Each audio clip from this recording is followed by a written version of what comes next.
subespecializada, por así decirlo. Recording in No son los mismos hallazgos casi siempre, ¿no? La ventaja de esta herramienta diagnóstica por imágenes no invasiva es evaluar diversas estructuras, ¿no? Tanto no solamente lo vamos a valorar en niños, sino también en neonatos.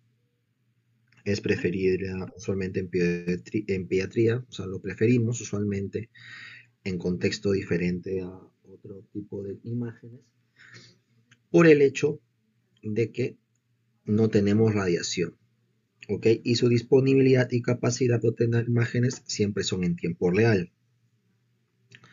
Como principales tipos de ecografía pediátrica tenemos primero, ¿no?, mencionar algunas que seguro vamos a ir conversando durante la presentación. Por ejemplo, tenemos la llamada ecografía transfontanelar, ¿ok?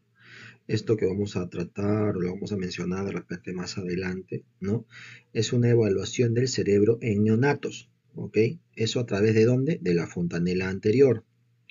Detecta hidrocefalia, hemorragias intraventriculares, también la llamada leucomalacia, ¿ok?, periventricular, y malformaciones cerebrales, ¿ok? Luego tenemos el punto de vista de la ecografía abdominal. Okay, la ecografía abdominal usualmente es indispensable para evaluar hígado, riñones, vaso, páncreas, vejiga e intestinos. Es indicada en sospecha de los llamados pilorospasmo, estenosis hipertrófica del píloro, apendicitis, introsuspección, nefropatías y masas abdominales. ¿Okay? Como contexto también le llamamos la ecografía renal y de vías urinarias. Esto sirve para detectar hidronefrosis, ¿no?, reflujo vesicouretral, displasia renal, litiasis, anomalías congénitas usualmente. Eso se puede complementar usualmente con un ecodoppler, ¿no?, para evaluar el flujo sanguíneo renal. También tenemos la ecografía de cadera, ¿no?, que ya conocido es un screening, ¿no?, de displasia del desarrollo de la cadera, ¿no? Se realiza en neonatos, usualmente con factores de riesgo, ¿no? Usualmente son presentación podálica o antecedentes familiares, ¿no? Nos va a permitir usualmente detectar inestabilidad articular y evitar luxaciones tardías, las llamadas luxaciones tardías. También tenemos lo que sería la ecografía testicular y escrotal, ¿ok?, que es indispensable en casos de torsión testicular, criptorquidia, hidrocele y la llamada orquiepididimitis, ¿ok?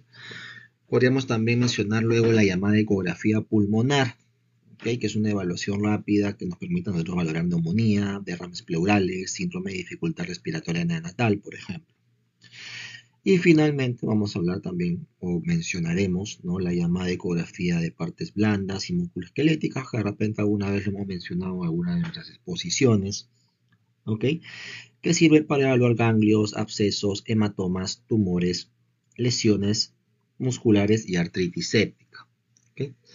Parte de las ventajas de la ecografía pediátrica, ¿no?, que nos permite a nosotros es, lógicamente, el no usar radiación ionizante. Lo podemos realizar al lado de la cama del paciente crítico y nos permite estudios dinámicos, ¿no? Esa es otra ventaja. No requiere en la mayoría de los casos. Bueno, como por ejemplo si queremos hacer un tipo de tomografía, ¿no?, podríamos necesitar de repente una ayuda con sedación.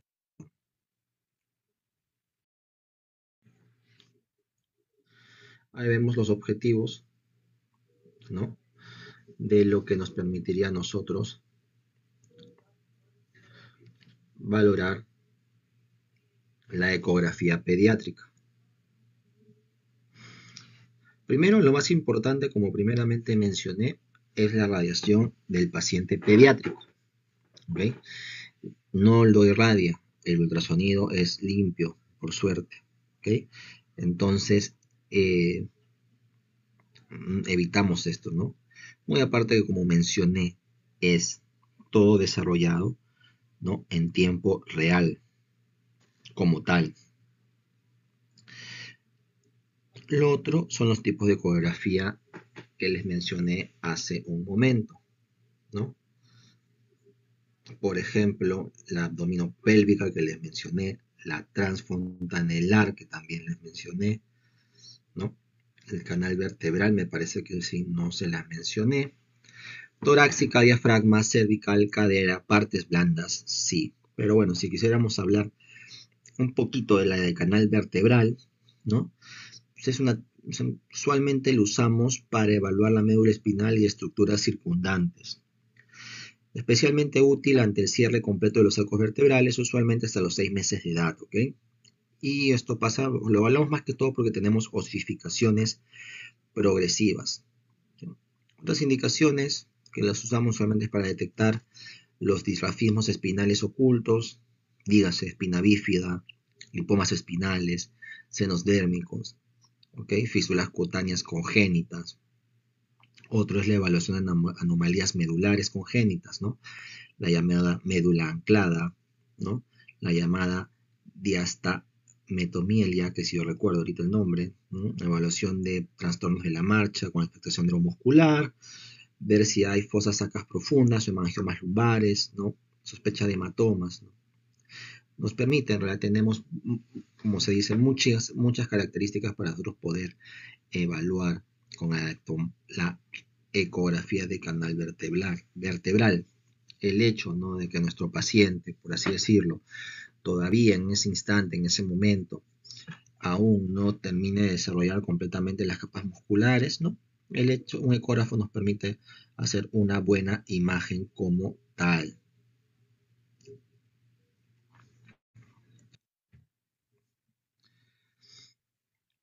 Otra importancia, ¿no?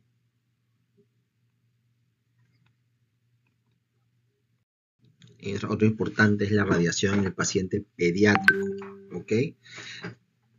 Hay que mencionar que el paciente pediátrico, ¿no?, es radiosensible, ¿ok? Es radiosensible. ¿Eso qué quiere decir? ¿No? Quiere decir que son células inmaduras. Entonces, usualmente como son células inmaduras, la expresión de los efectos son mayores. El otro es la disminución de la superficie corporal. ¿Okay? ¿Qué significa esto? Que la disminución, ¿okay?, de la superficie corporal, ¿no?, equivale a un riesgo. Por ejemplo, 1:1 quiere decir que el riesgo en adultos es de 1%, pero en niños menores de 10 años puede ser usualmente 15 veces mayor.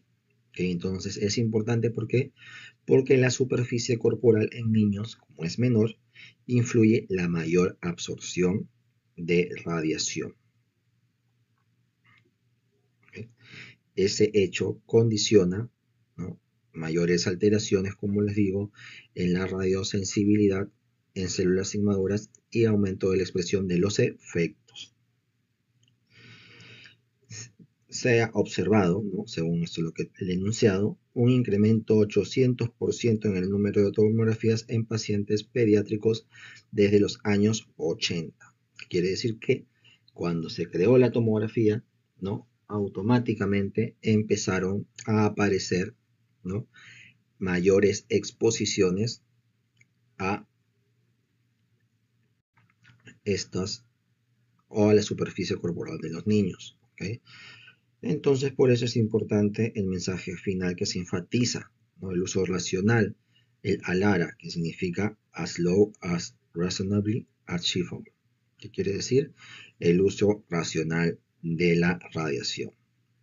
Se hay que reducir dosis sin sacrificar calidad diagnóstica. ¿No? Si se tienen, como se dice, ¿no?, estudios de imágenes que permiten propiamente evitar, ¿no?, que se haga una sobreexposición, ¿no?, es mejor utilizarlos como tal.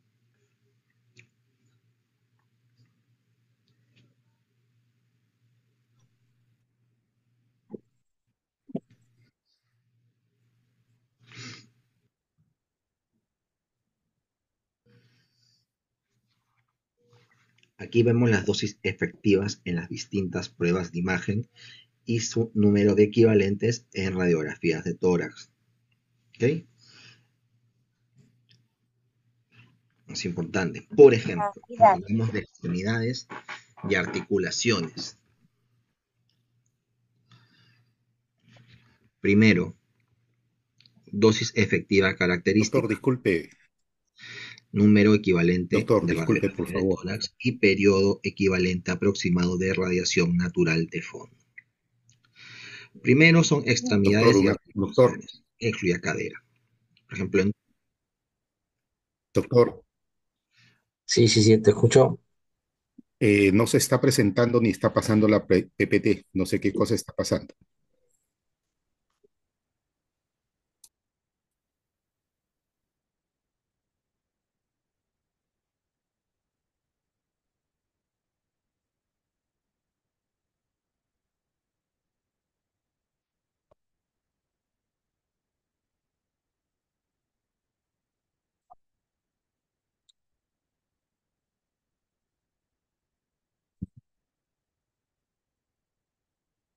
tenemos,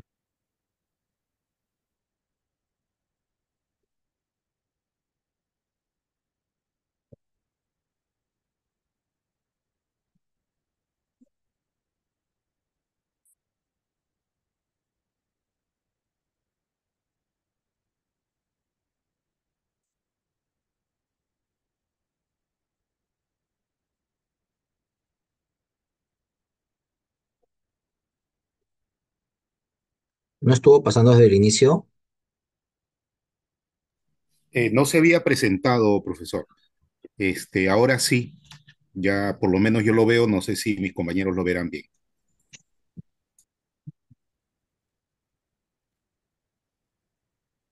Luego comenzamos de inicio, porque quiere decir que no han visto todas las imágenes.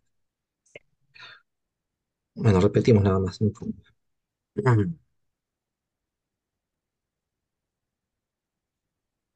¿Qué tal? ¿Cómo están con todos? Buenas tardes. El tema de hoy es acerca de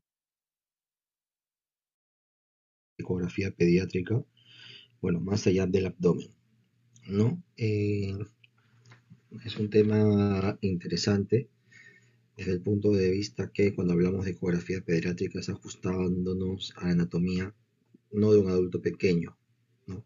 Hay diferencias tanto, por ejemplo, en vía aérea, a nivel cardiovascular, a nivel abdominal también, ¿no? Es un área súper especializada, por así decirlo, ¿no?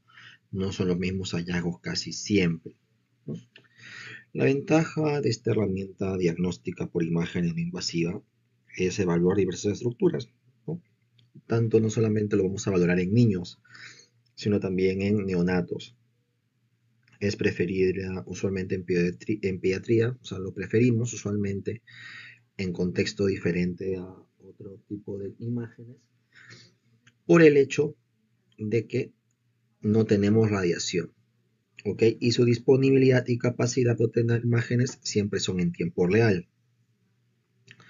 Como principales tipos de ecografía pediátrica tenemos primero, ¿no?, mencionar algunas que seguro vamos a ir conversando durante la presentación.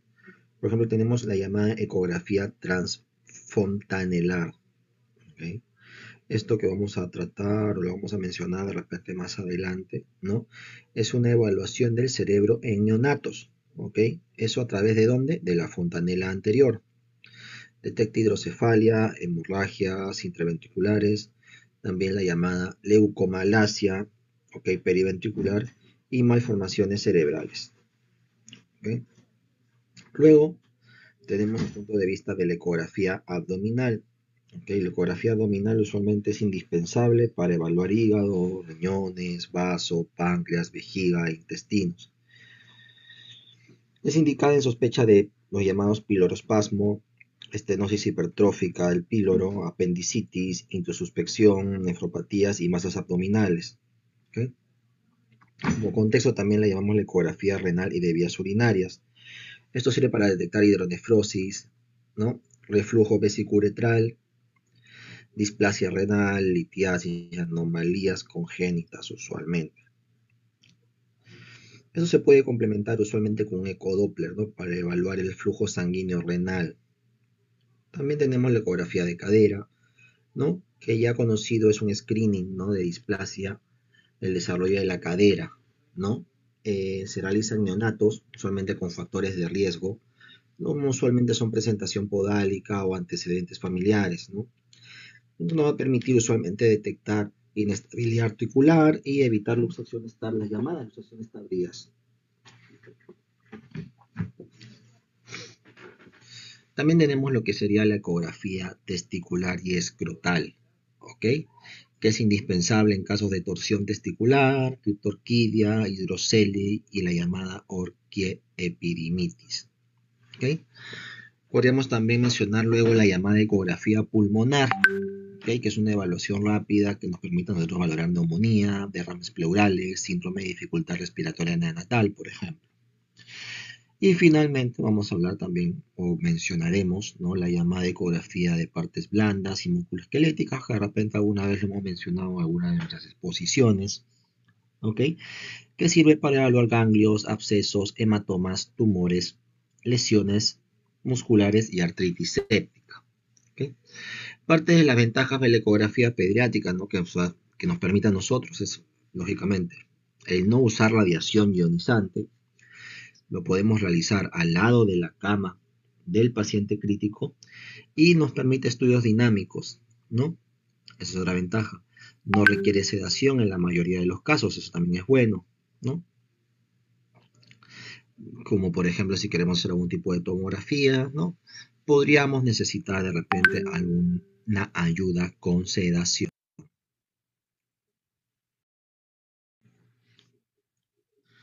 Ahí vemos los objetivos, ¿no? De lo que nos permitiría a nosotros valorar la ecografía pediátrica. Primero, lo más importante, como primeramente mencioné, es la radiación del paciente pediátrico. ¿Okay? No lo irradia, el ultrasonido es limpio, por suerte. ¿Okay? Entonces, evitamos esto, ¿no? Muy aparte que, como mencioné, es todo desarrollado, ¿no? En tiempo real, como tal.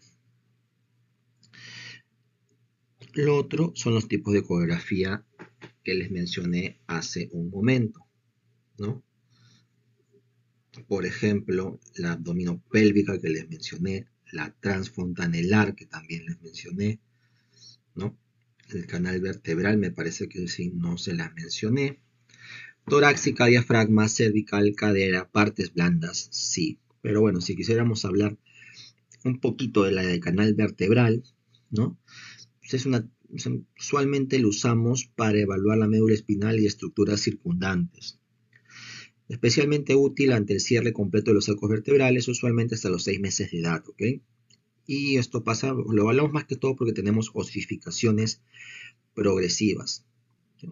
Otras indicaciones que las usamos usualmente para detectar los disrafismos espinales ocultos, dígase espina bífida, lipomas espinales, senos dérmicos, ¿okay? Fístulas cutáneas congénitas. Otro es la evaluación de anomalías medulares congénitas, ¿no? La llamada médula anclada, ¿no?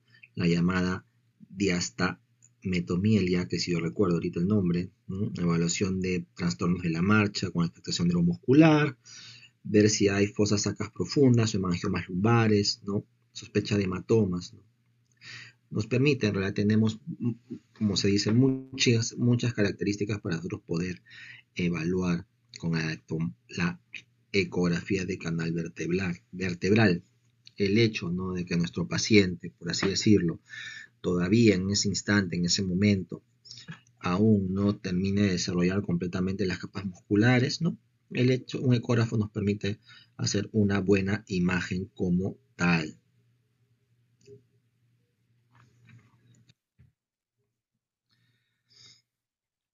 Otra importancia, ¿no?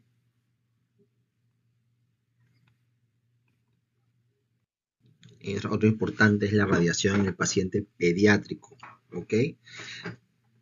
Hay que mencionar que el paciente pediátrico, ¿no? Es radiosensible, ¿ok?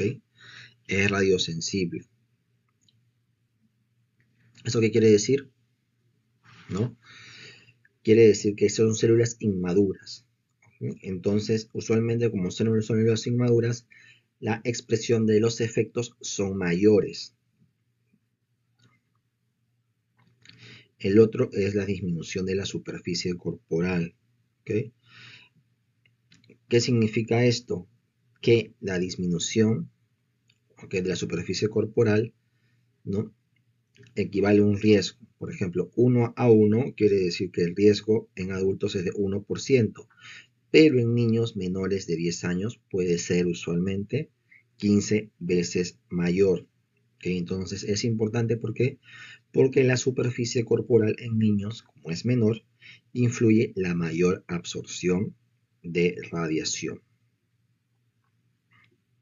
¿Okay? Ese hecho condiciona, ¿no?, mayores alteraciones, como les digo, en la radiosensibilidad en células inmaduras y aumento de la expresión de los efectos.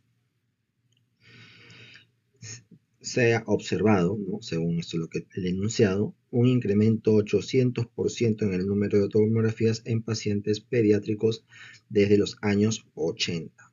Quiere decir que cuando se creó la tomografía, ¿no?, automáticamente empezaron a aparecer, ¿no?, mayores exposiciones a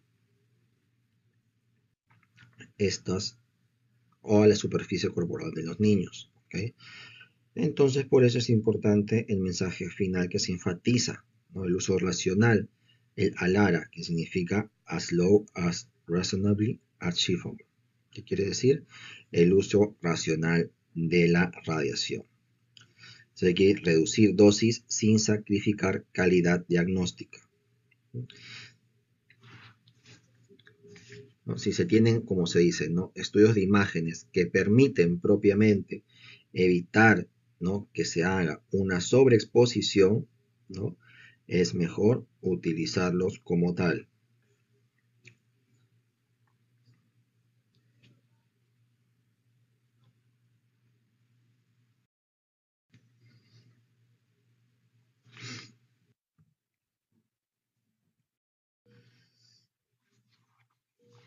Aquí vemos las dosis efectivas en las distintas pruebas de imagen y su número de equivalentes en radiografías de tórax. ¿Okay? Es importante. Por ejemplo, ¿no?, hablamos de extremidades y articulaciones.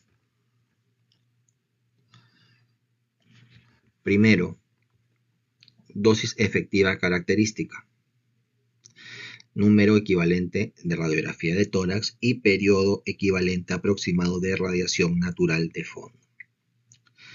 Primero son extremidades y articulaciones, que incluye cadera. Por ejemplo, en tórax, ¿no?, dosis efectiva 0,02, número equivalente de radiografía de tórax 1, periodo equivalente aproximado de radiación natural de fondo 3 días.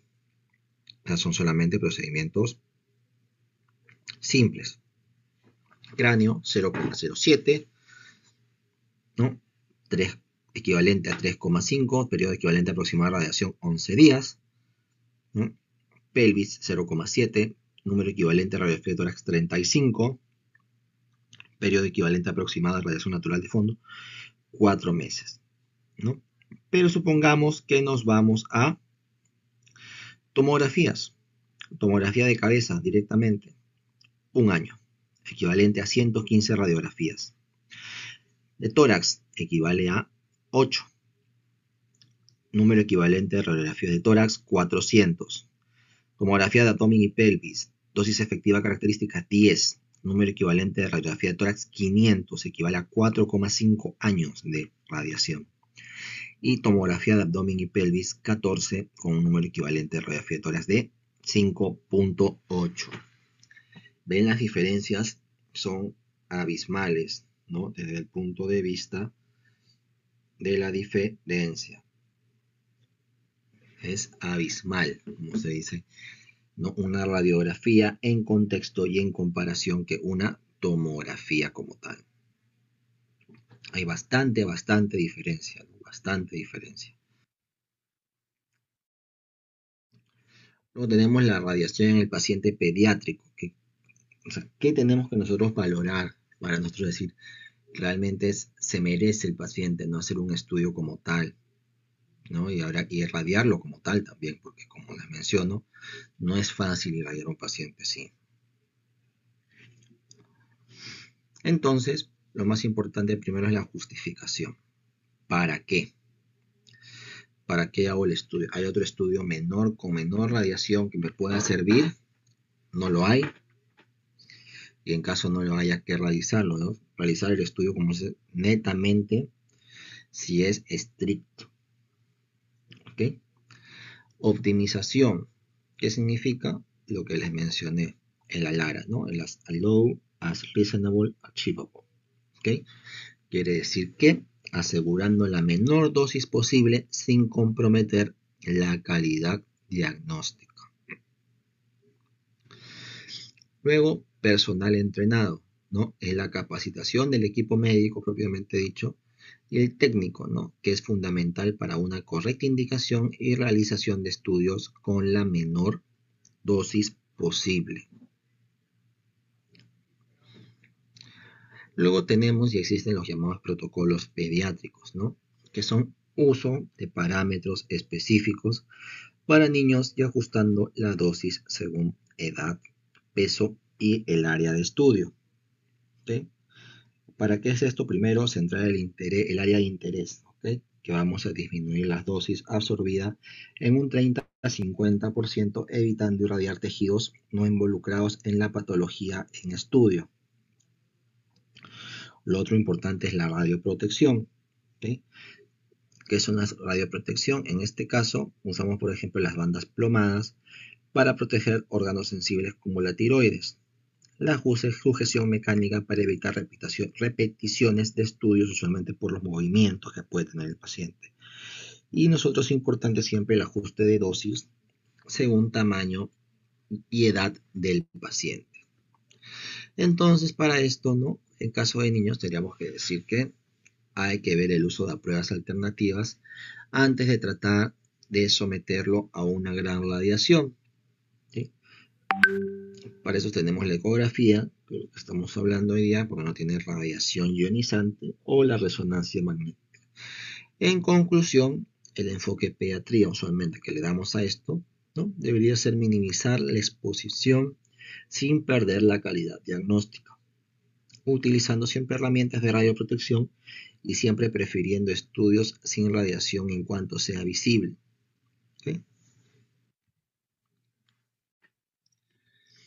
Entonces, vamos entrando en lo que es nuestro contexto de ecografía pediátrica propiamente dicho. Entonces, cuando hablamos, ¿no?, de ecografía pediátrica, ¿no?, es importante, bastante importante, el hecho de que no usamos radiación ionizante, lo que la hace segura para niños. Lo otro es que es rápida, reproducible, bajo coste y sencilla. Lo que grafica es que como es accesible y sencilla de realizar, ¿no?, con el equipo fuera de que es siempre operador dependiente, ¿no?, se puede manejar. Buena resolución anatómica, especialmente para tejidos blandos, ¿ok? Luego no requiere sedación, ¿ok? Esto que facilita su aplicación en pediatría como tal, ¿no? Porque recordemos que para algunos exámenes nosotros tenemos que sedar al paciente, tomografías, resonancias, ¿no? Poca tolerancia de los niños para ese tipo de exámenes. Lo otro es la información en tiempo real, ¿okay?, que es útil para pacientes usualmente en procedimientos intervencionistas.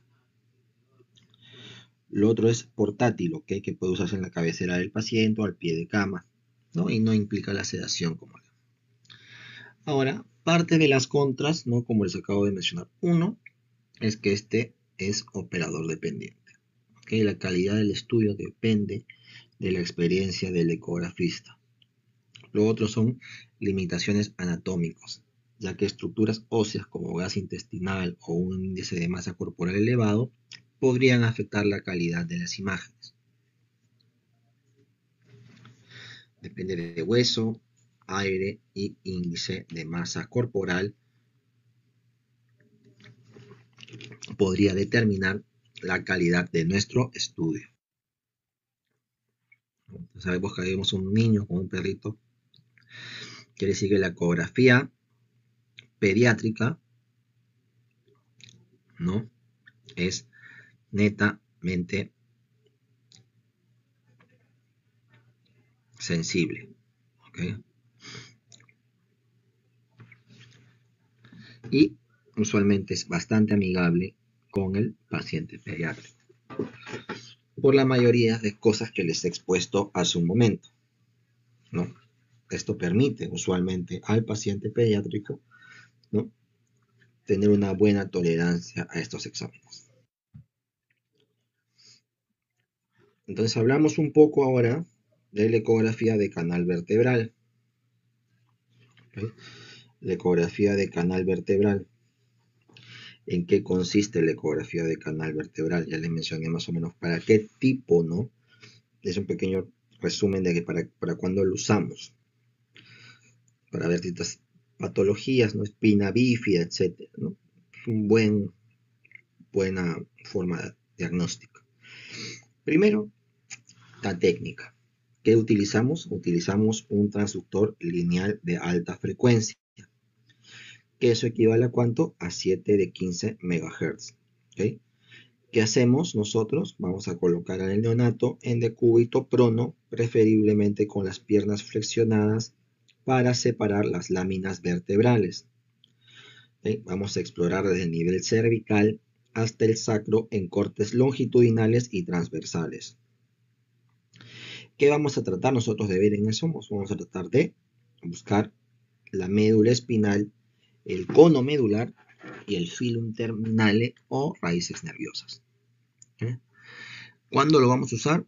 Ya les dije también, en sospecha de disrafismo espinal oculto, sea espina bífida oculta, seno dérmico y lipomas, ¿no? Evaluación de médula anclada o malformaciones congénitas, signos clínicos como fosas sacras atípicas, hemangiomas lumbares, parches de pelo, ¿no? Valoración de hematomas espinales en neonatos con antecedentes usualmente de parto traumático.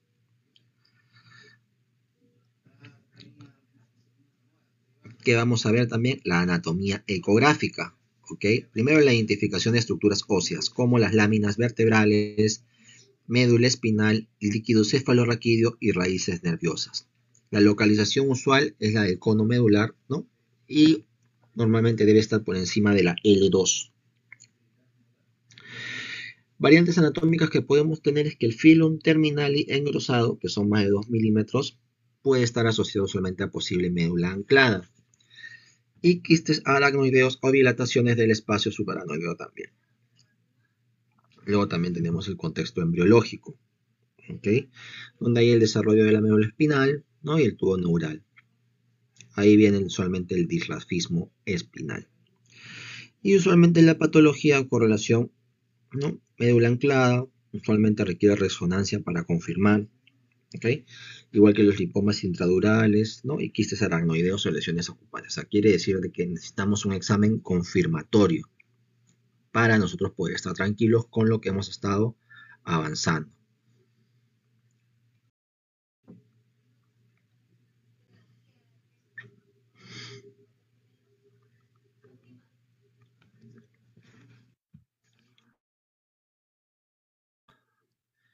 Lo que les mencioné, ¿no? La técnica, ¿no? Miran cómo se coloca el niño de cúbito prono.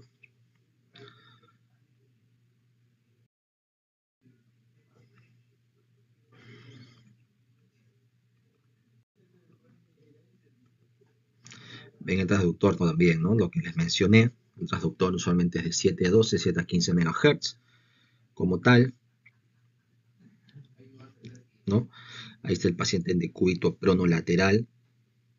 Se puede poner una toalla abdominal, ¿ok? Se puede poner una toalla abdominal, ¿no? Planos axiales y sagitales, ¿no?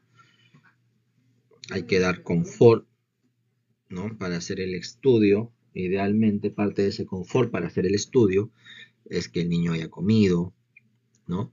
Que haya luz cálida, que no haya ruido, ¿no? Hay que tratar de tener a la mamá y el papá también cerca, muy aparte de lo que les mencioné, ¿no?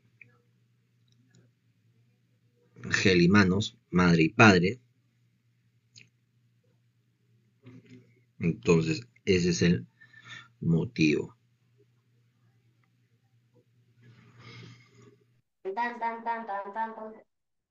Las indicaciones, ¿no? Fuera de las que ya las mencioné, Rápido, no puedo. Para mí esto es rápido, ¿no? Mati va a bajar a recoger, dice contigo. ¿no? Las indicaciones, ¿no? Por ejemplo, tenemos las masas subcutáneas He parado acá. en línea media, ¿no? Que más o menos también les mencioné cómo en qué trataba. Luego tenemos pacientes asintomáticos con estigmas cutáneos.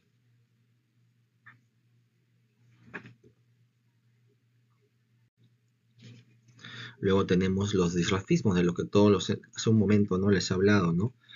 Esas son todas las lesiones que hay usualmente a nivel medular. ¿Okay? A nivel medular. También es importante también la sospecha de médula anclada. ¿Okay? Cuando hablamos de sospecha de médula anclada, ¿okay?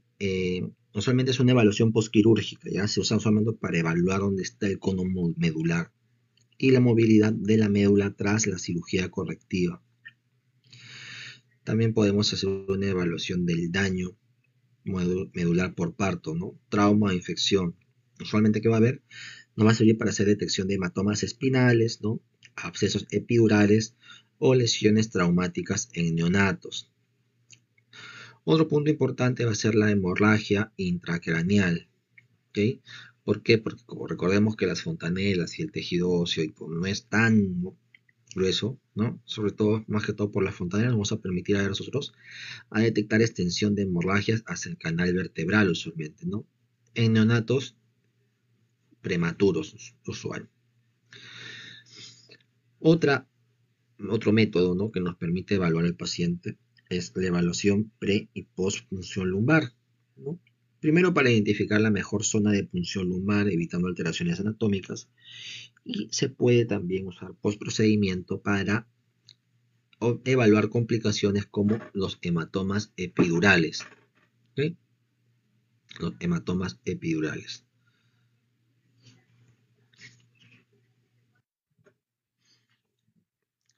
Ahí tienen imágenes propiamente dichas.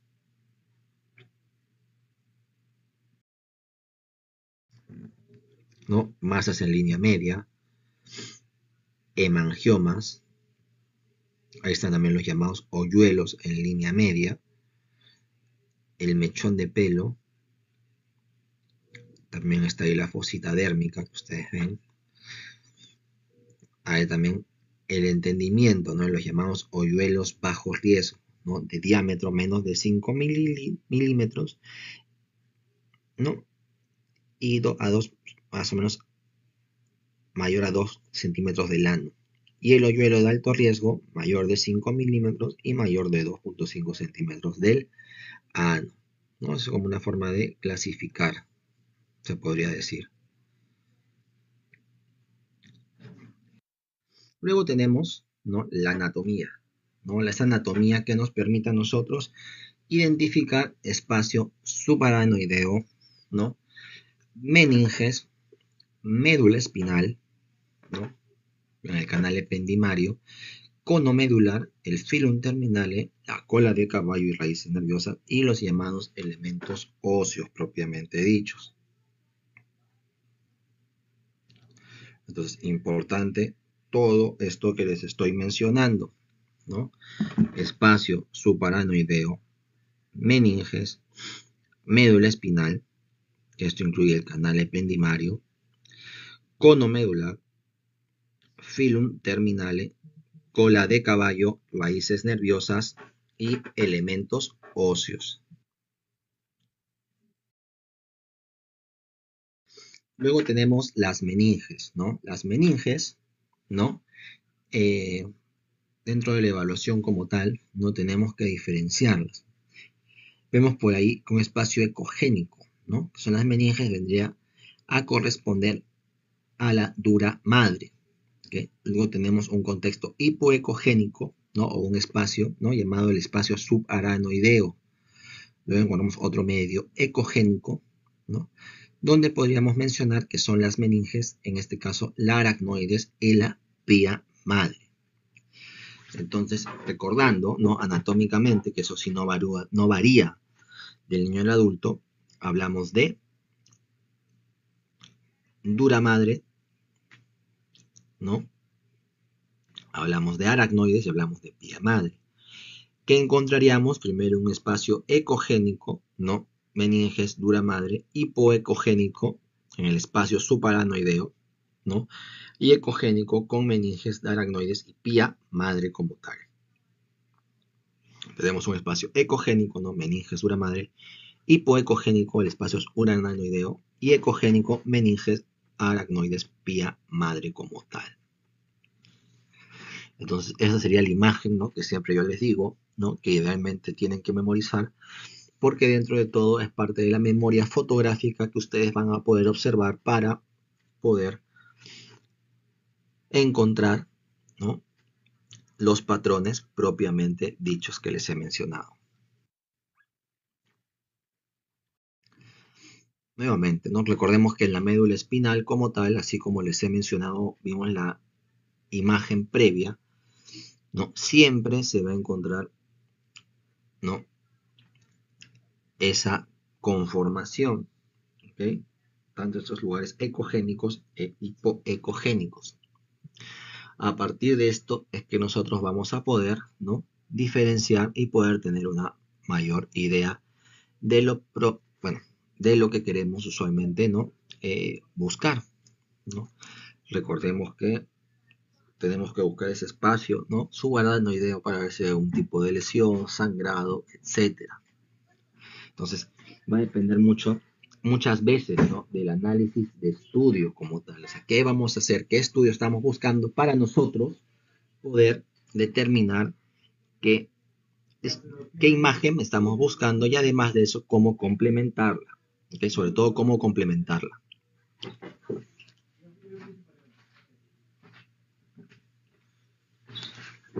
Recordemos que estos estudios, ¿no? Nuevamente, antes que no se me olvide, se complementan, ¿ok? Si es que ustedes tienen alguna duda con el contexto, ¿no? Del paciente, porque recordemos que la ecografía es un estudio, por así decirlo, dependiente, ¿no? Dependiente del operador propiamente dicho, ¿no? A veces esto lo vamos a tratar de complementar con resonancias magnéticas, ¿no? Donde están las flechas, ¿no? Vamos a tratar de hacer resonancias magnéticas y con esto poder colaborar con el paciente.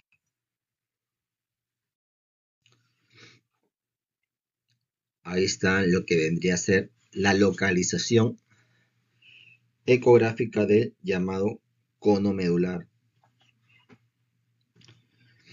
¿Cómo localizar? Bueno, primero importante, las zonas en donde se encuentra el cono medular. ¿Okay? Las zonas donde se encuentra el cono medular tenemos L1, L2. ¿Okay? Deberíamos más o menos también identificar la 12ª costilla y la más o menos a nivel de T12. ¿Okay? Luego deberíamos tratar de buscar también la conjunción lumbosacra, ¿no? Y contar hacia arriba, ¿no? Por L5.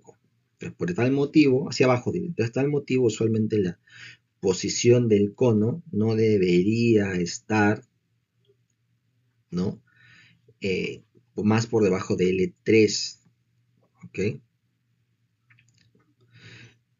Y usualmente con el cono medular debería estar a nivel de L1, L2 y si caudal de L2, L3 anclada.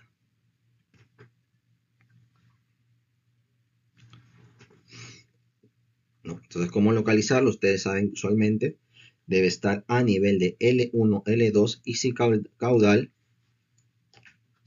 de L2 a L3 anclada, propiamente dicho. Entonces, nuevamente, ahí ven su espacio subaranoideo, ven su línea central ecogénica, ven las llamadas raíces medulares, el filum terminal, ¿no? y las apófisis espinosas. ¿Ok? Las apófisis espinosas.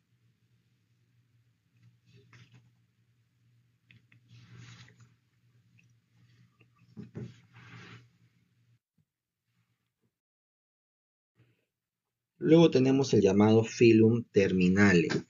¿Ok? Tenemos el llamado filum terminale. Entonces, el filum, características ecográficas del filum terminale, ¿no? ¿Cuál va a ser? Va a ser el hecho de que es ecogénico, ¿ok? Menos de 2 milímetros de transición de L5 a S1. Y van a verse cerca de las raíces en esa zona. ¿Es importante el filum terminale? Sí, es importante, como mencionamos previamente, ¿no? Anteriormente para el estudio y las zonas de conjunción, y además también para observar, también como dije, estas zonas cerca de la transición de L5 a S1, a ver si puede ver, ¿no? Algún tipo de alteración o médula anclada, que usualmente es de características postquirúrgicas, ¿okay? Suelen ser de características propiamente postquirúrgicas. Entonces, es importante siempre esa observación cuando hablamos del llamado filum terminale. ¿Okay?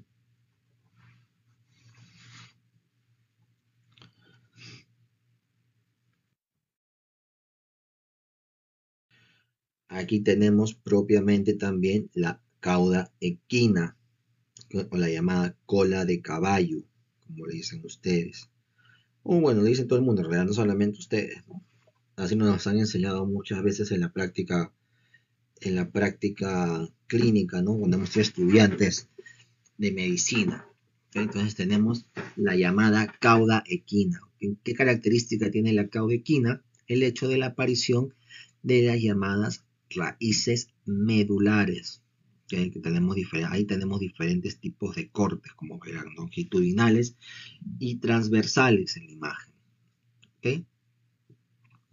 Y dentro de observamos en la imagen de la esquina izquierda, ¿no? Observamos la cola de caballo, vemos ahí las apófisis espinosas, vemos ahí también los agujeros de conjunción, ¿no? Entonces, en ese sentido, en ese contexto, ¿no? Tenemos dos vistas, por así mencionar, longitudinal y transversal, para poder evaluar propiamente dicha, la cauda equina, o la llamada cola de caballo, donde observamos nuevamente, repito, las raíces medulares, ¿no? Propiamente la cauda equina, y también nos permite evaluar, ¿no? Parte del llamado filum terminale, ¿okay? Parte del llamado filum terminale, ¿okay? Como esta debería estar para lograr hacer una mejor evaluación propiamente dicha, podemos usar parte del movimiento, y hay movimiento, vamos a usar el modo M, ¿okay? Y también valorar lo que es la simetría, asimetría, ¿no? Que donde usualmente debería ser simétrico, ¿okay? La anomalía usual es la aparición de un espacio propiamente, o de una masa que ocupe el espacio, no un espacio ocupante. ¿Okay? Entonces, es bastante importante, ¿no? Que ustedes hagan esta valoración, ¿no?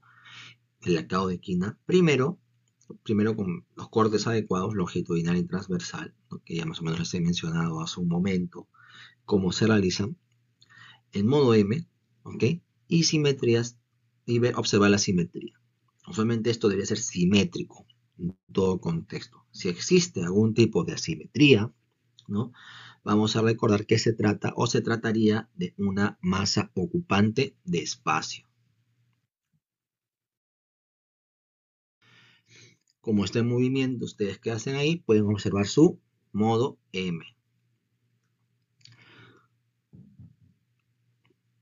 Ese es el modo M que ustedes usualmente están visualizando o suelen visualizar en este tipo de contexto de pacientes.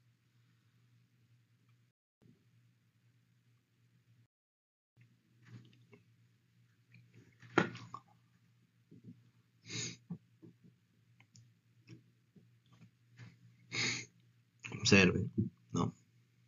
Ahí pueden ver la arteria, ¿no? Recordemos que también tiene que tener hay un componente vascular siempre también, ¿no? Que les puede servir como guía anatómica para la valoración de este tipo de estudios.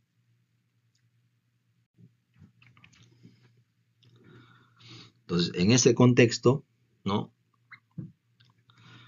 Continúen visualizando.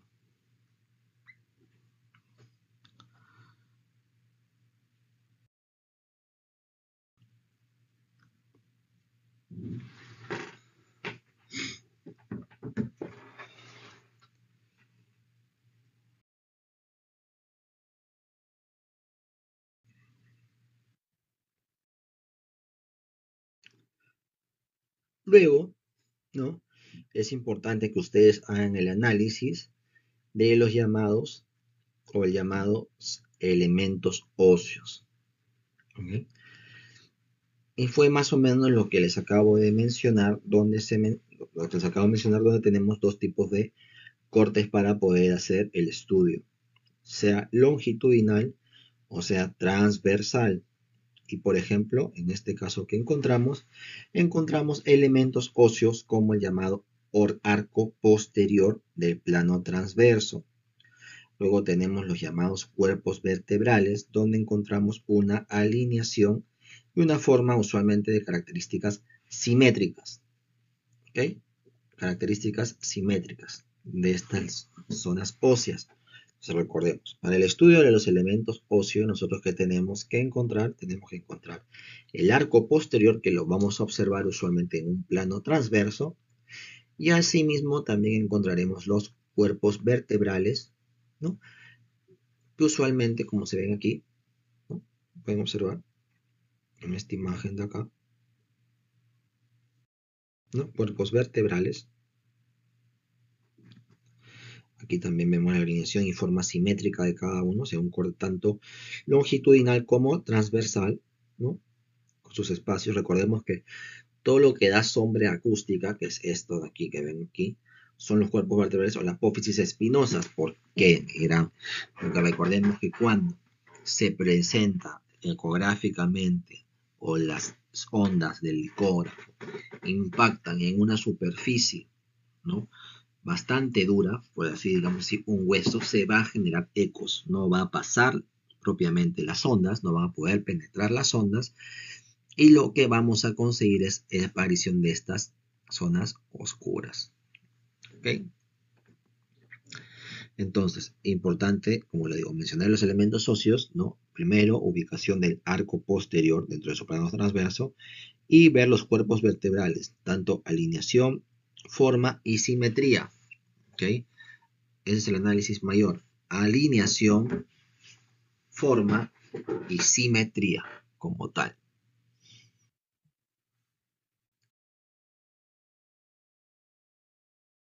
Luego, tenemos que hablar según las evaluaciones, ¿no? Desde dónde vamos a estar evaluando, de qué ángulos, de qué vértebra, por así decirlo. Tendríamos que hablar también de la observación de la llamada unión cráneo-cervical. ¿Ok? Y en esta unión cráneo-cervical, ¿no? Lo que vamos a tratar de encontrar primero van a ser zonas hipoecogénicas, ¿ok? Que usualmente asociadas a puente y médula oblonga con el bulbo raquídeo, ¿okay? Y médula espinal. Tenemos bordes ecogénicos, ¿no? Donde encontramos una interfase meningia. Tenemos bordes hiperecogénicas, medial o paramedial, ¿ok? Ahí vamos a observar usualmente las amígdalas y el vérmix cerebeloso. Y tenemos hiper con sombra, ¿no? Posterior occipital, propiamente dicho, ¿no? Con esta zona anterior también vamos a poder ver usualmente el bulbo o el llamado clivus. También importante mencionar que vamos a encontrar un espacio anecoico, vamos a encontrar una imagen anecoica que va a estar relacionada con el espacio subaranoideo y la llamada cisterna magna, propiamente dicho. Si vemos también, observamos un poco la imagen, vamos a encontrar también el canal central ecogénico, ¿no? Un complejo ecogénico, mejor dicho, en esa zona. Entonces, repitamos, ¿no? Primero vamos a tener que la unión cráneo-cervical. ¿Qué vamos a encontrar en imágenes hipoecogénicas? El llamado puente medular. ¿Ok? Ahí es donde vamos a encontrar una, por así decirlo, dentro de ese puente medular con el bulbo raquídeo, parte de médula espinal, ¿no? Vamos a encontrar algunos bordes ecogénicos con interfase meningia, vamos a encontrar lesiones o estructuras hiperecogénicas, medial o paramedial, ¿ok? Con amígdalas y verme cerebeloso. Vamos a encontrar zonas hiper, ¿no? Con sombra posterior occipital, anterior a bulbo y clivus, y zonas anecoicas con espacios subaranoides y Sterman magna, ¿ok? Recuerden también que tenemos un canal central, ¿no? Con complejo ecogénico central propiamente dicho.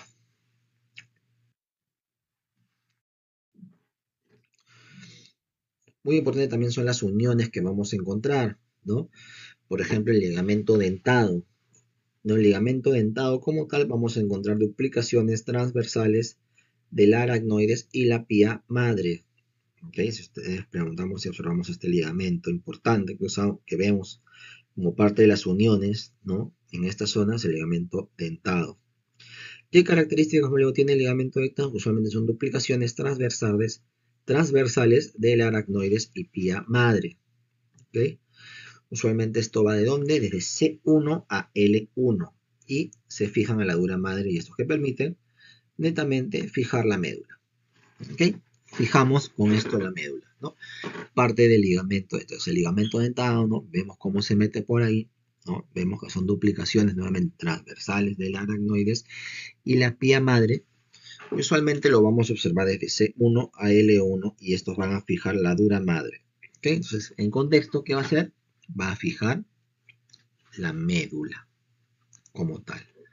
Va a fijar la médula. Entonces, bastante importante, ¿no? En este contexto, este ligamento dentado, ¿no? Y como ven, ¿no? Ese ligamento dentado, al final por dentro, fuera que fija la médula, ¿no? Entonces, todo prácticamente todo el recorrido, ¿no? De la primera cervical hasta la primera lumbar, ¿no? Entonces, está más o menos a la zona donde hemos hablado de él, la caudequina, por ejemplo, ¿no? Está, más o menos se dirige hacia ahí, ¿no? Hacia el final de la médula. Entonces, fija la médula propiamente dicha en todo su trayecto. Y no solamente en parte de, sino fija la médula en todo su trayecto como tal.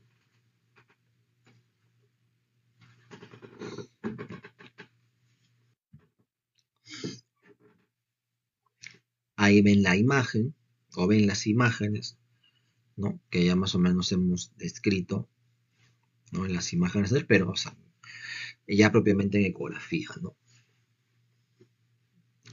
Ahí ven un corte transversal y ven un corte longitudinal.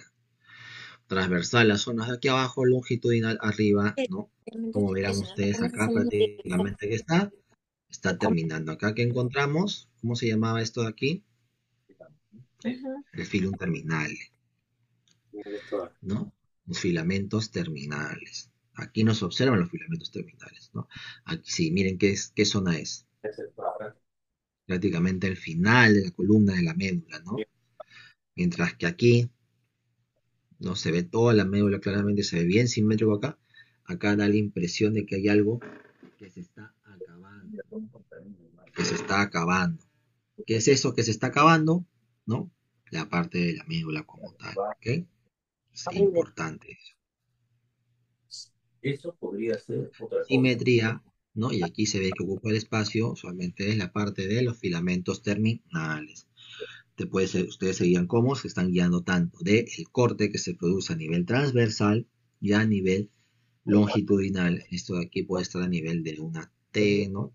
Torácica lumbar, y aquí paratular, y acá vemos que está prácticamente a término como tal. Dudo mucho. No solo eso, si tú llegas ahí, ese sitio, hay gente mal vivida, pulmones, hay delincuentes. Sí, no, ahí ni vayas. Ni vayas. Bien, no como en todo, vamos a encontrar variantes anatómicas como tal. Cuando yo era niño, el río ya estaba. Cada variante anatómica puede representar diferentes cosas, como la regresión incompleta de repente del ventrículo terminal en la neurulación secundaria, ¿no? Y esto puede generar una preservación o unas alteraciones de la continuidad del canal central de la médula espinal. ¿Okay? Entonces, usualmente este tipo de variantes anatómicas, ¿okay? Suelen ser prácticamente asintomáticas. ¿ok? No se presentan mayores cambios como tal.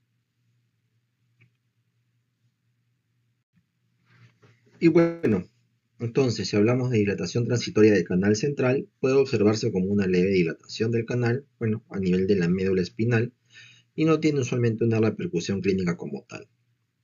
Si hablamos del quiste de filum terminale, usualmente que van menos de 6 milímetros, yo podría mencionarles que más parece una dilatación quística, ¿no? Como una dilatación quística más que propiamente un quiste, ¿no? No suele estar asociada a médula anclada, a menos que sea grande o presente otras anomalías.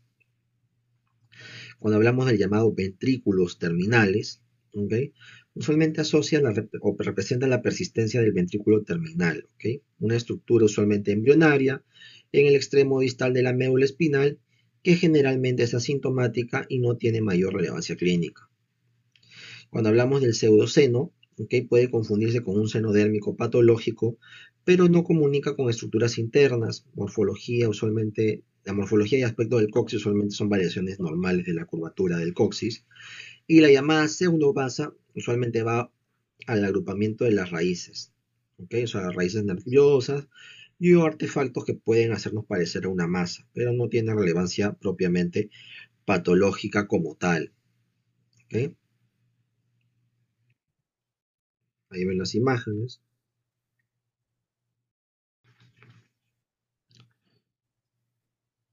relaciónenlas, ¿no? Lo que más o menos he mencionado.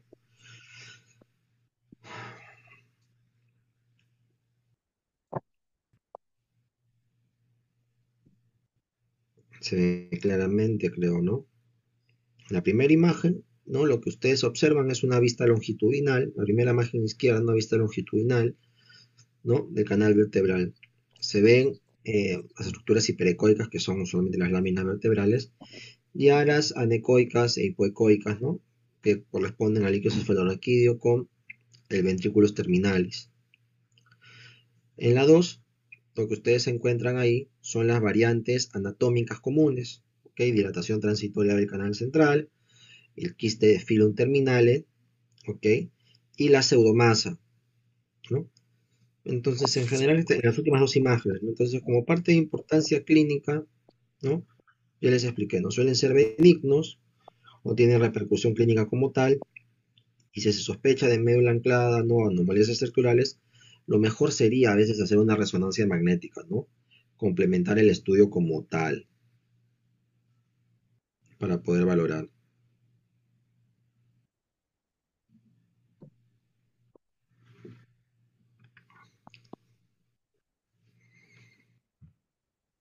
Nuevamente, ¿no? Lo que estamos observando ahí, nuevamente, las imágenes que les dije, ¿no?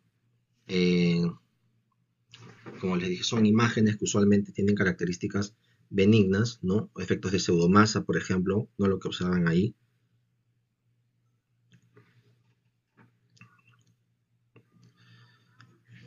Aumentos, ¿no? De la ecogenicidad también, ¿no? Como señalan las flechas.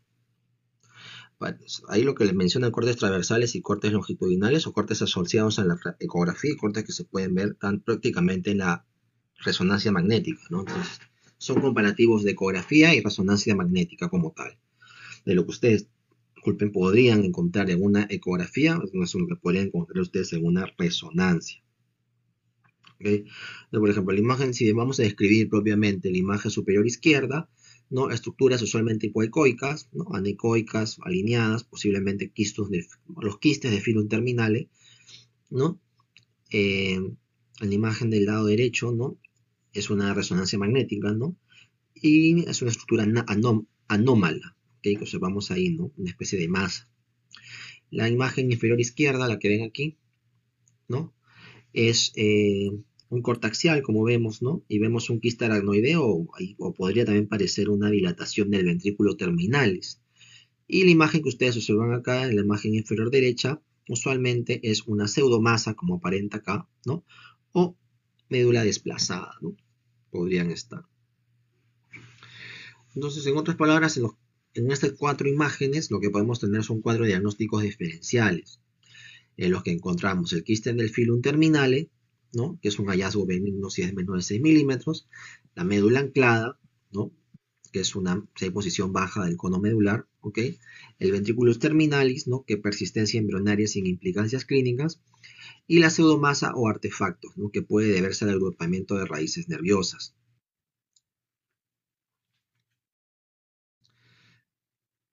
Ahí encuentran también lo que sería el pseudoceno, ¿no? Que es un tracto fibroso del coxis a la piel, ¿no? Que es un hoyuelo, ¿no? Asociado a seno dérmico, ¿no? Usualmente tiene una localización más craneal, y si sale el iniquisoflorraquídeo, ¿no? Es un tema del seno real, ¿no? Que se puede observar usualmente por resonancia magnética, ¿no? Idealmente. ¿Se puede ver por ecografía? Sí, pero el diagnóstico total y diferencial, idealmente lo tienen que ver ustedes por resonancia magnética, ¿ok? Porque ustedes pueden tener el llamado pseudoceno, como el seno dérmico propiamente, ¿no? Nuevamente aclarando, el pseudoceno del sacro, ¿no? Es un tracto fibroso que conecta el coxis con la piel. Aparece usualmente como un hoyuelo sacro superficial sin comunicación con el canal espinal y no representa un riesgo de infección o disrafismo, ¿ok?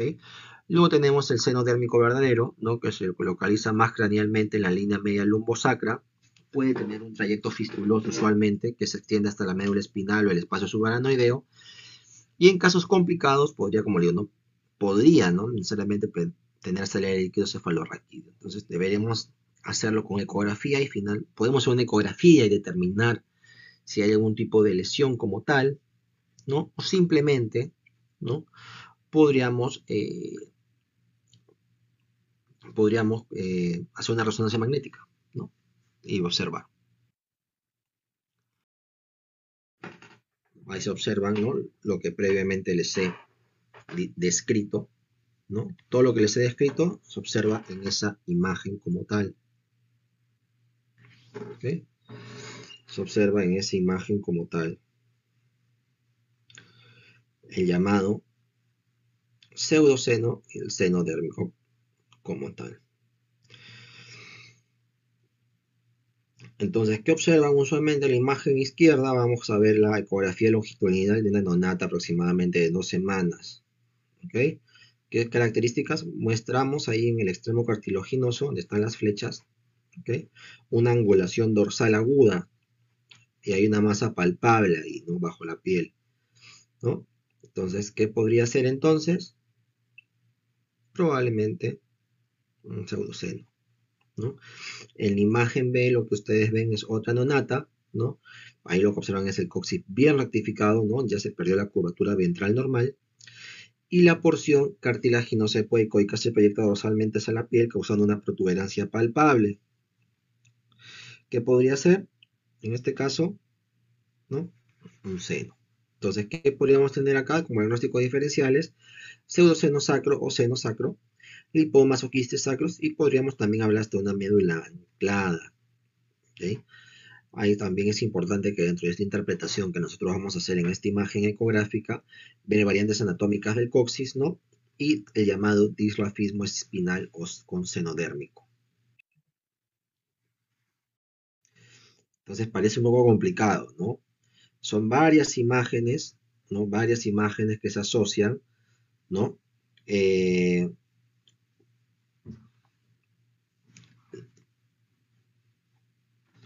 Varias imágenes que se asocian, ¿no?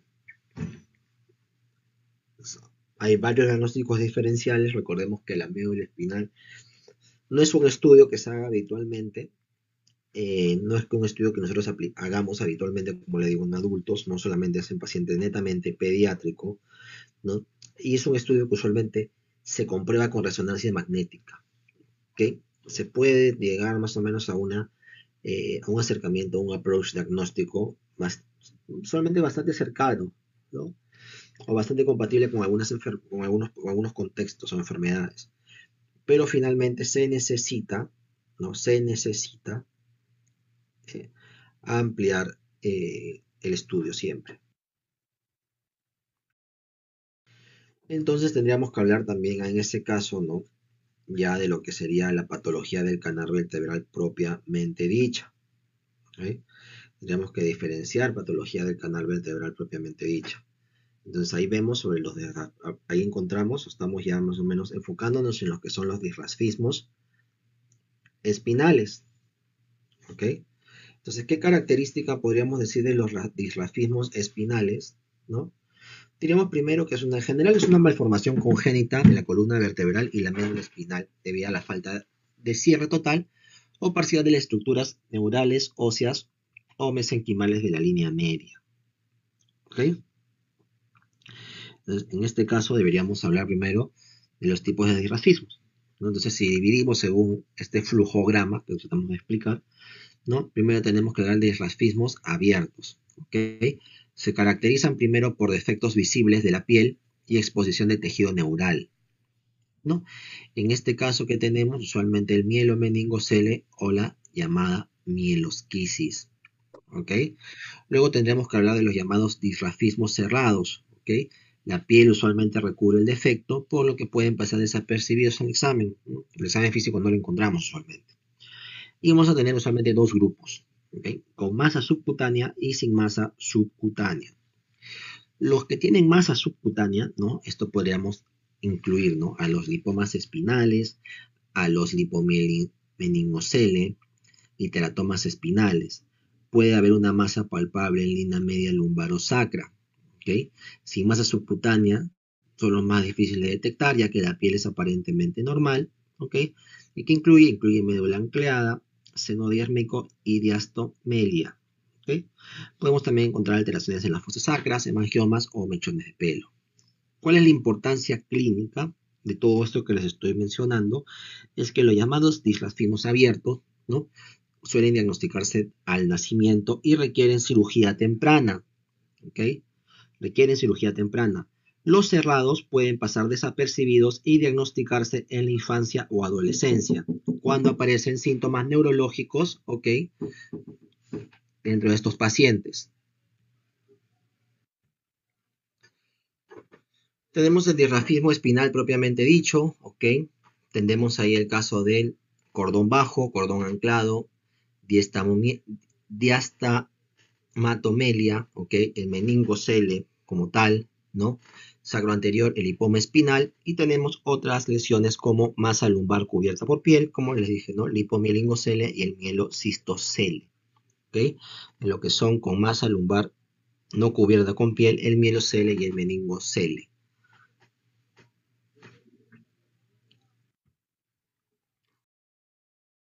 Para entender también, lógicamente, estas lesiones, ¿no? Y poder entrar en contexto, tenemos que saber cuáles son las características, ¿no? De las capas embriológicas en el contexto de las semanas, ¿ok? Entonces, estas son las zonas donde usualmente entran dentro del contexto, ¿no? Para poder entender un poco por qué se producen, ¿no? Vemos la gastrulación, ¿ok? Por ejemplo, ¿no? Que se da entre la segunda y tercera semana como tal, ¿ok?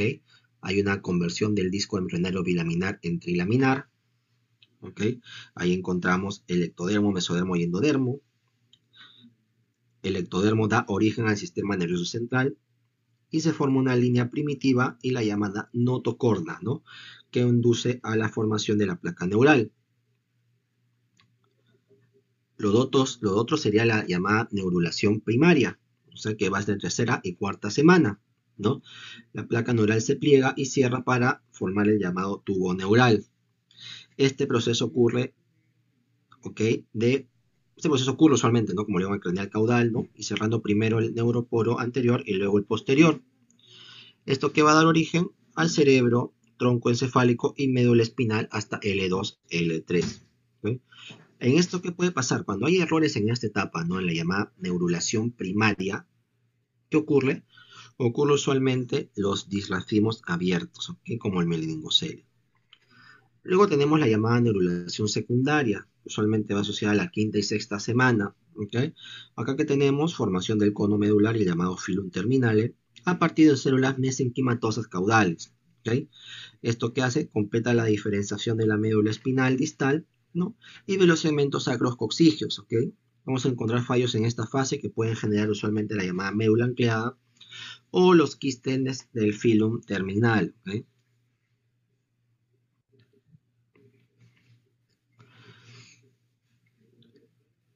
ahí están observando, ¿no? Cómo se comporta, ¿no? Embriológicamente,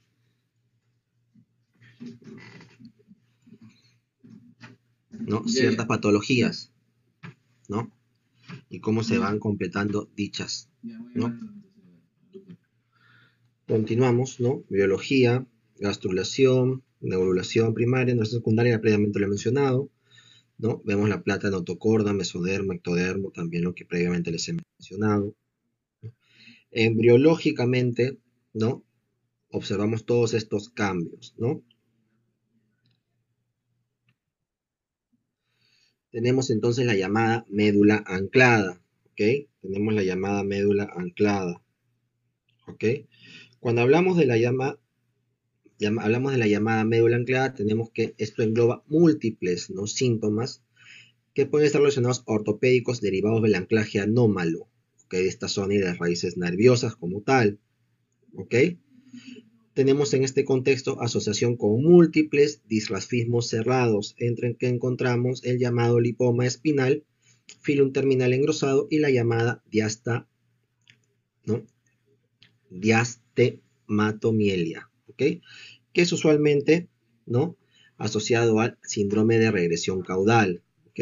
Vamos a encontrar usualmente una posición excéntrica a la médula, ¿no? Un cono medular inferior al disco L2, L3, y usualmente en el modo M, como es anclada propiamente, vamos a encontrar una ausencia del movimiento, ¿ok? Una ausencia del movimiento como tal, ¿ok? Médula anclada, vamos a encontrar asociaciones, usualmente el filum graso, ¿no?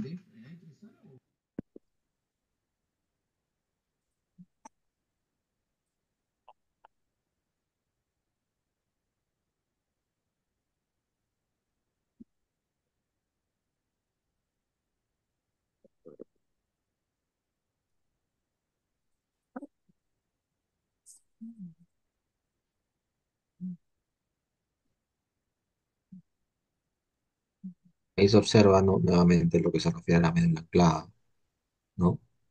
La imagen, ¿no? A nivel aproximadamente en el E5, en este caso se ve un overlapping del T1 a la margen derecha, ¿no?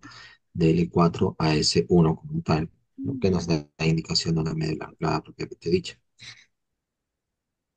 Recordemos como nuevamente, ¿no? Que los estudios de las imágenes usualmente están dejando, de hecho que la ecografía como tal, ¿no?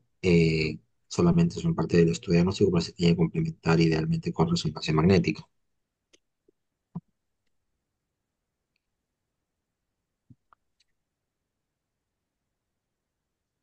Nuevamente, ¿no? Observan, ¿no? En este caso, una corda de una niña de 1 año con año imperforado y escoliosis, ¿no? Se observa, ¿no? A nivel del cono, ¿no? En L4, ¿no? Una hipodensidad, ¿no? Espacio cístico expansivo, ¿no? Luego ven el corte número 2, ¿no? Una T2 sagital, ¿no? Nuevamente también, ¿no? No se observa nuevamente, ¿no? Tejido fusiforme. En el contexto, ¿no? De la diáfisis,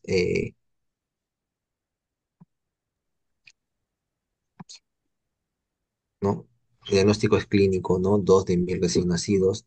La neurulación, usualmente la afectación es la primera neurulación, defecto de función dorsal, pliegues neurales, contexto de efectos cutáneos y pulsación de la placoda neural, ¿ok?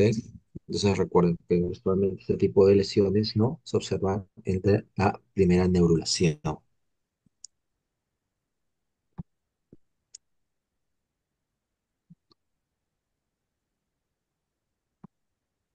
Acá observamos en el oligocele, ¿no? Una lumbosacro, solamente el 98%.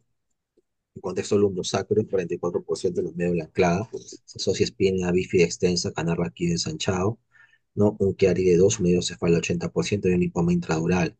La placoda neural elevada sobre la piel. Tenemos además, ¿no? El mielocele con la placoda neural a ras de piel.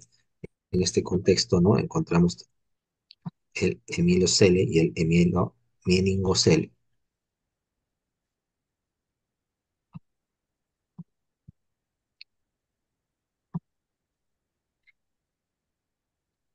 El disgrafismo espinal abierto, tanto como el mielocele como el meningocele, ¿no? Se observa en la imagen, ¿no?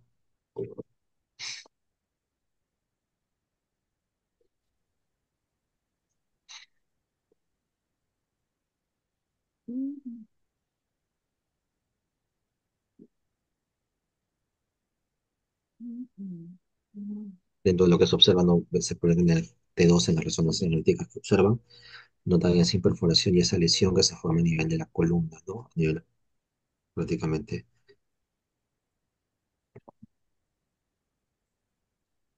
final.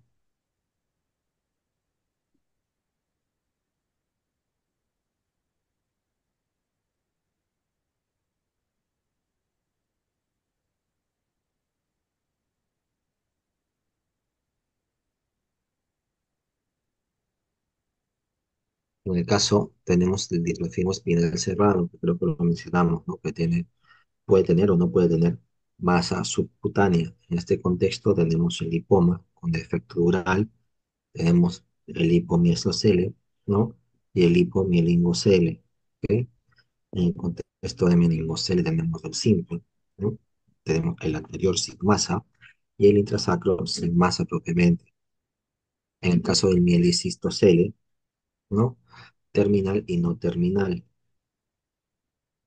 ¿No? Entonces, siempre es importante en ese tipo de pacientes, ¿no? La evaluación de la masa, ¿no? En la parte final, en el contexto que podríamos encontrar algún tipo de lesión posterior, ¿no? Entonces es importante el análisis de la masa. El anterior, recordemos, y intrasacro está sin masa.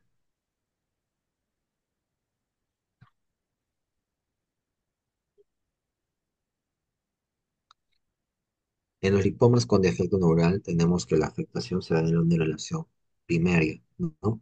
Es asociado a tejidos de células mesenquimatosas, ¿no? Que entran al tubo neural. ¿Esto qué va a condicionar? Va a condicionar la aparición de una masa subcutánea media y móvil con la aparición de estigmas hepáticos. Un contexto de diferencia, una localización de interfase diferente con placodelipoma, ¿no? Que generan una alteración propiamente en el canal raquídeo. Y después veremos en el lipomielocele por 2, ¿no? En este caso, ¿no? Este tipo de lesiones, recordemos que son lesiones con defecto dural, ¿ok? O sea, quieren decir que son esencialmente abiertas.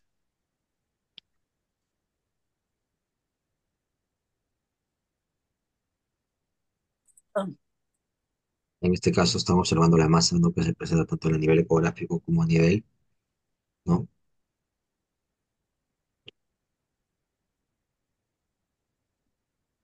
De la resonancia magnética, ¿ok? Se puede observar un efecto de masa a nivel del tubo, ¿no? De la médula espinal, ¿no? Se observan ese tipo de lesiones que se mencionan que son una especie de masa, ¿no? Aquí, aquí, ¿no? Un efecto, ¿no? No es un efecto masa propiamente hecho, pero se observa que va parte del canal raquídeo y presenta una superficie de continuidad como aquí, ¿no?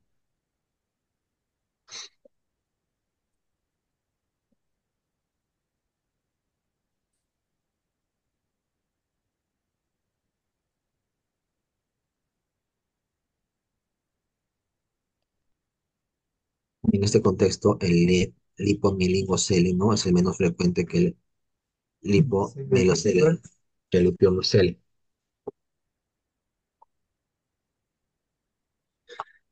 Tenemos, no, parece que sí. Tenemos una interfase de placo, tenemos una interfase de placoda-lipoma, ¿no? Extrarraquídea y un aumento del espacio subaracnoideo en estos contextos, ¿no? Como se observan ahí.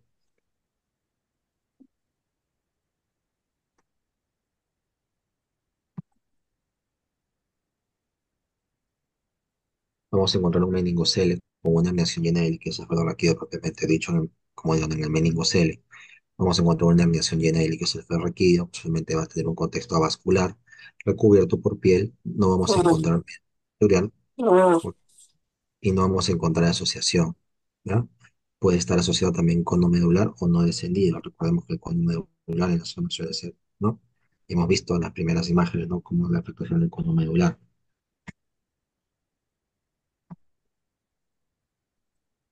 En el caso del velocistocele terminal, ¿no? Es lo más extraño que hay, ¿no? Es raro. Hay una hernia de un gran siringocele terminal más meningocele más espina bífida más médula anclada, ¿ok? Hay una asociación mal de gastrointestinal, ¿no? Puede haber extrofia vesical y contexto de abdomen perforado No, yo he visto con eso. agenesia sacra.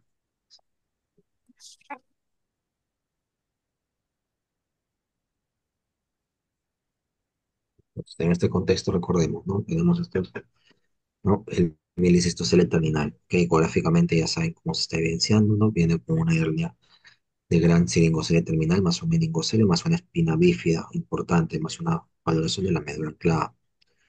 Hay que ver también la asociación, ¿no? Propiamente de malformaciones gastrointestinales con la llamada extrofia vesical, ¿ok? Año imperforado, agenesia sacra.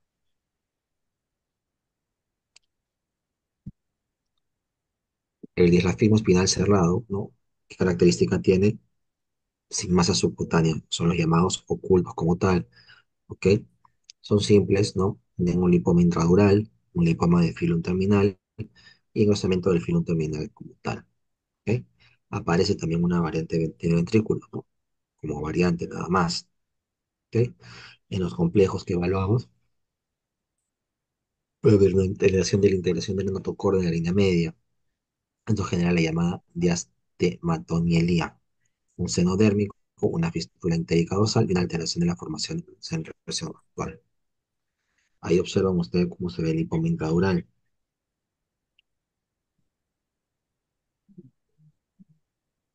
¿no? Lipoma contenido en saco dural, masa ancha. Se observa claramente, ¿no?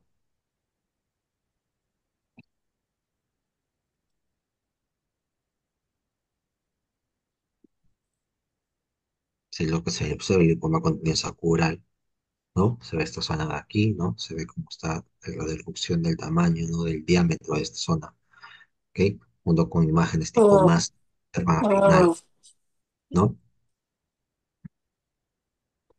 Luego tenemos el terminal, ¿ok? Que parece una grasa, ¿no? Que aparece al final, ¿no? Se observa un efecto masa en la resonancia magnética. Al mismo tiempo también se observa un pseudomasa en esta zona de aquí.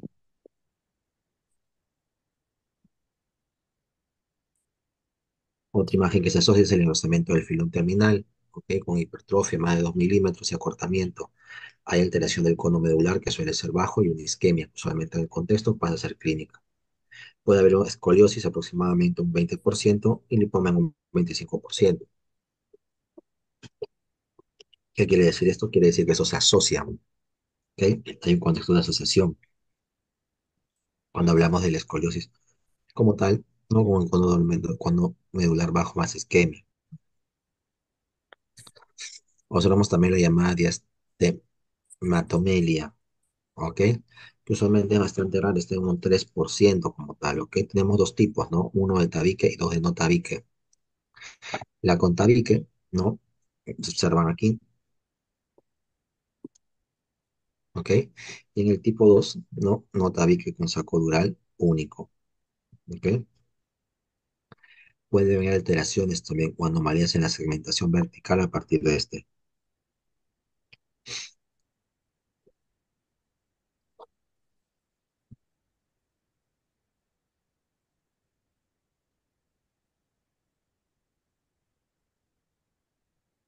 Otra imagen también muy característica es el seno dérmico. Seno epitelializado, ojo con anclaje a meninges, cono medular, con estigma cutáneo de infección. ¿Ok? Eso tiene una conexión hacia afuera. Trata de formar una especie de semifístulas. ¿Ok? Pero tiene un seno epitelializado. Pero este también, como se dice, por ser epitelializado puede fistulizar. Se genera un anclaje a meninges, cono medular, y puede haber un estigma cutáneo, como les mencioné, ¿no? Con un contexto de infección. No siempre como tal se presenta. Ven la conexión en ese contexto, ¿no? Ven las imágenes en T1, ¿no? Vean también los cortes tanto longitudinales como transversales. Se observa una especie de conexión con el entorno, lo que se observa también además una especie de fistolización un tejido hiperdenso no se conecta rápidamente con la parte interna. Entonces, solamente cuando hay una infección en ese tipo de parámetros o de casos, lo que pasa es que suelen, ¿no?, aparecer este tipo de lesiones, ¿ok? Infecciosas o componentes de tejidos subyacentes, como en el caso de lo que estamos observando ahorita en este momento.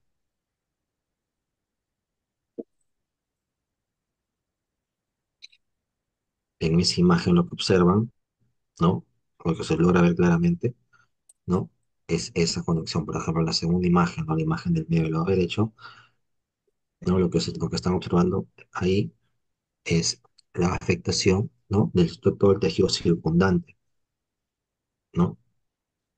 Luego, aparentemente, un cuadro infeccioso, ¿no?, se capta de toda esa hiperdensidad, esa hipercaptación.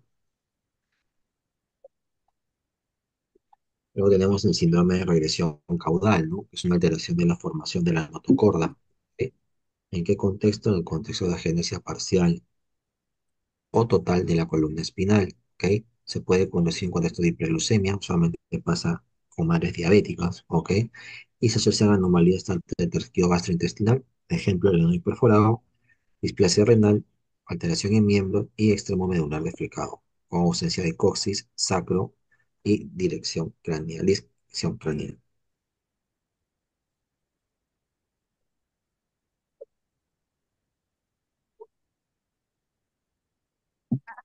Luego observan el síndrome de regresión caudal.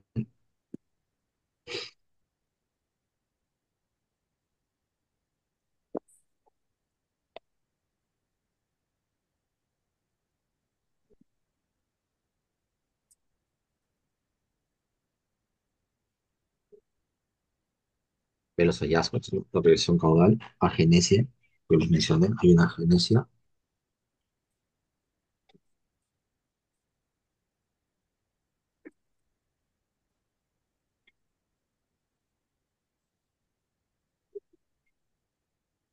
Observen la imagen,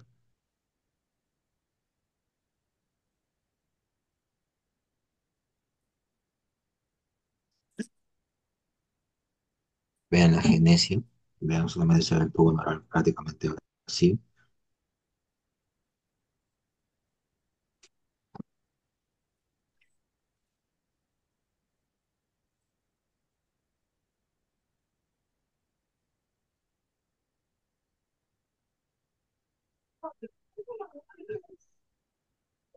¿Qué imágenes debemos hacer en estos contextos, ¿no?, para hacer las evaluaciones propiamente de estos pacientes?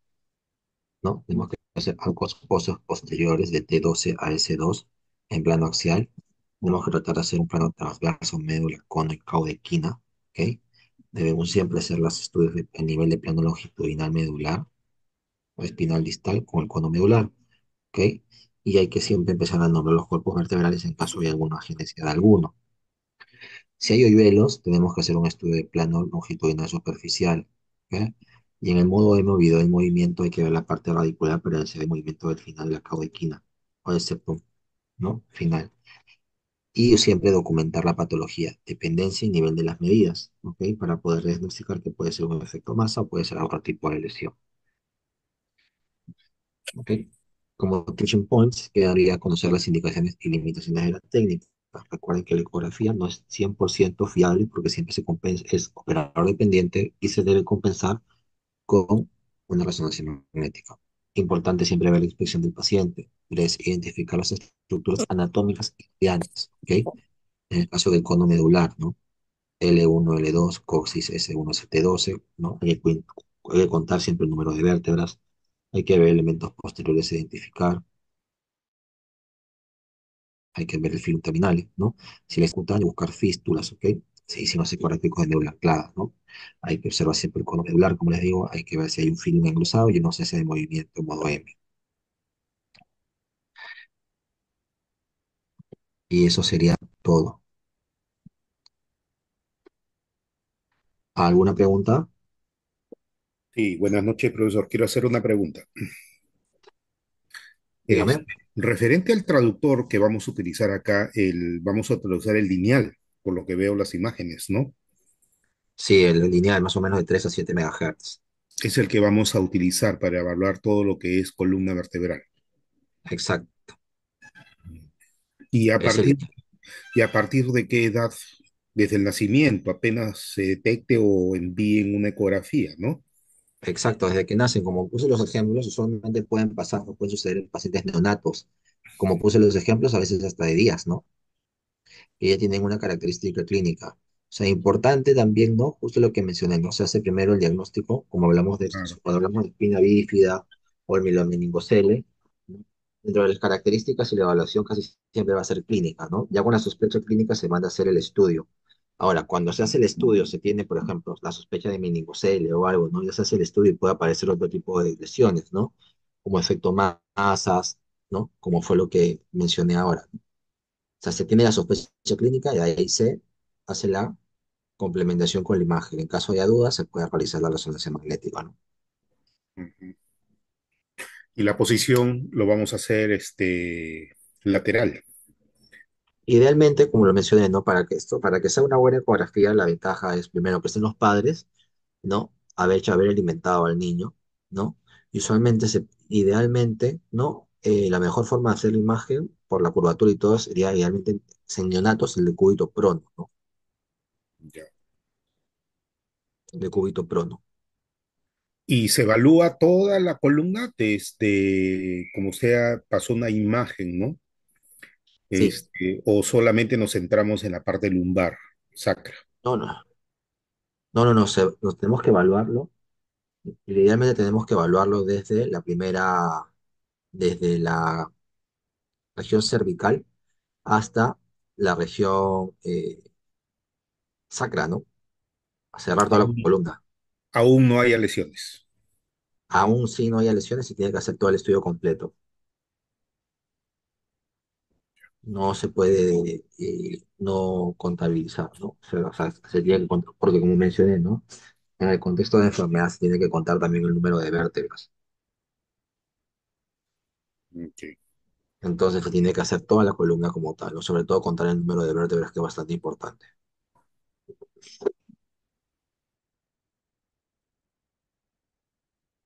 Gracias. ¿Listo? ¿Y por tu pregunta?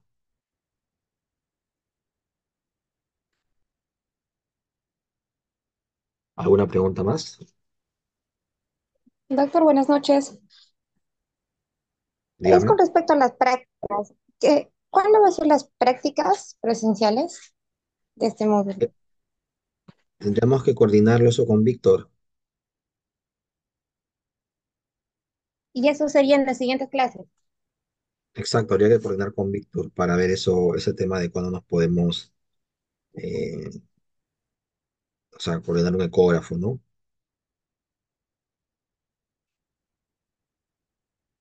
Y poder hacer una clase práctica. Al menos en este contexto habría que ver con pediatras, pacientes pediátricos, ¿no? Ya, bueno, está bien. Entonces Sí, hay que estar atentos. exacto, hay que estar atento para la parte práctica.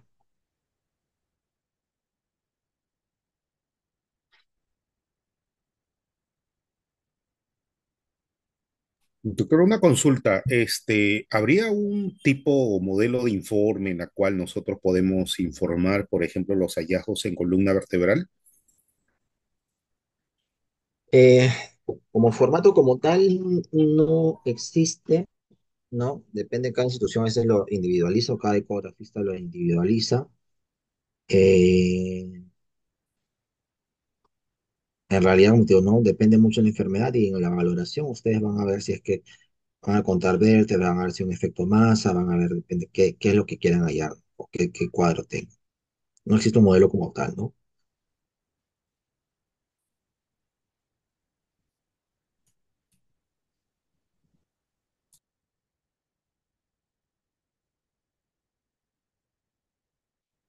¿Alguna pregunta más?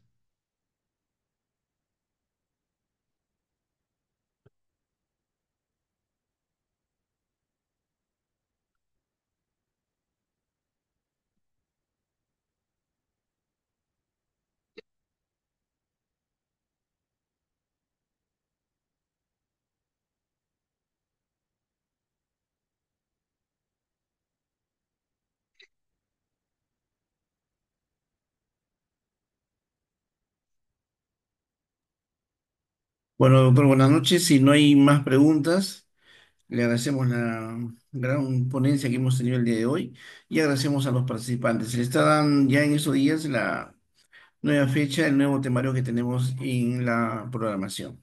Muchas gracias. Buenas noches.